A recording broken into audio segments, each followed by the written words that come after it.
Everyone, welcome back to my channel. আজকে আমি কিছু ফিক্সড প্রিপোজিশন নিয়ে আলোচনা করছি।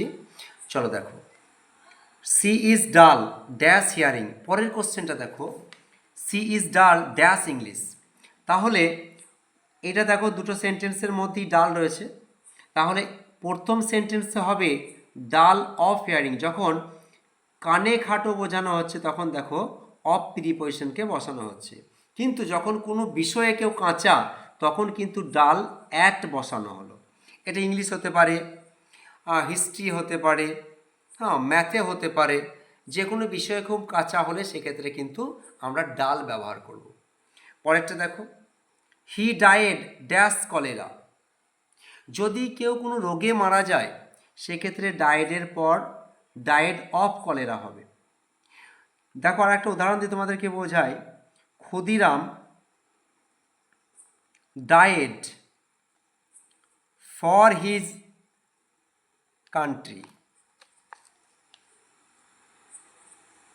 দেখো, তাহলে ক্ষুদিরাম তার দেশের জন্য প্রাণ বিসর্জন দিয়েছিলেন। সেক্ষেত্রে কিন্তু কোনো কিছুর জন্য হলে আমরা এটা ফর ব্যবহার করব ডায়েডের পর। পরেরটা দেখো, he is blind dash one I. পরেরটা দেখো, he is blind dash is sons fault. এইখানে দুটো ব্যাপার হচ্ছে, দুটোতেই দেখো ব্লাইন্ড রয়েছে। তাহলে প্রথম যেটা এক চোখে সে অন্ধ, সেক্ষেত্রে আমরা লিখব of, blind of one I. কিন্তু যখন কেউ সন্তানের দোষ ত্রুটি ধরতে পারে না, স্নেহ অন্ধ হয়, সেক্ষেত্রে আমরা টুক প্রিপোজিশনকে ব্যবহার করব। পরেরটা দেখো, this dish test dash ginger.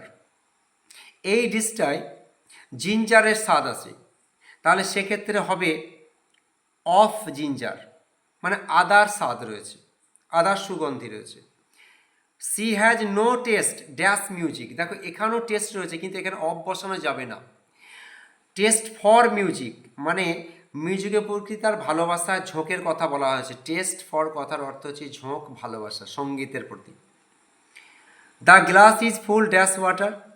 পরটা দেখো, the glass is filled dash water. তাহলে দুটো কি একই প্রিপোজিশন হবে না আলাদা কোনো প্রিপোজিশন হবে? দেখো, যখন ফুল ব্যবহার করব তখন কিন্তু ফুল অফ ওয়াটার, পরিপূর্ণ, দুটোরই পরিপূর্ণ অর্থ। কিন্তু এটা ফিল্ড, যখন ফিল্ড ব্যবহার করবে তখন ফিল্ড উইথ ওয়াটার করতে হবে তোমাদেরকে। পরেরটা দেখো, এটা তো খুব important. The cow lives dash grass. পরেরটা দেখো, উই লিভ ড্যাশ ইন্ডিয়া। আমরা জানি ইন্ডিয়া একটা দেশের নাম, তাহলে তার আগে কিন্তু ইন বসবে। আর the cow lives dash grass, এটা কি হবে? অন। অন হলো কেন? যখন কোনো কিছুর ওপর নির্ভর করে বা খেয়ে বেঁচে থাকে বা জীবন ধারণ করে বোঝাতে আমরা কিন্তু অন প্রিপোজিশনটাকে ব্যবহার করলাম। ভিডিওটা ভালো লাগলে লাইক, শেয়ার, সাবস্ক্রাইব করুন।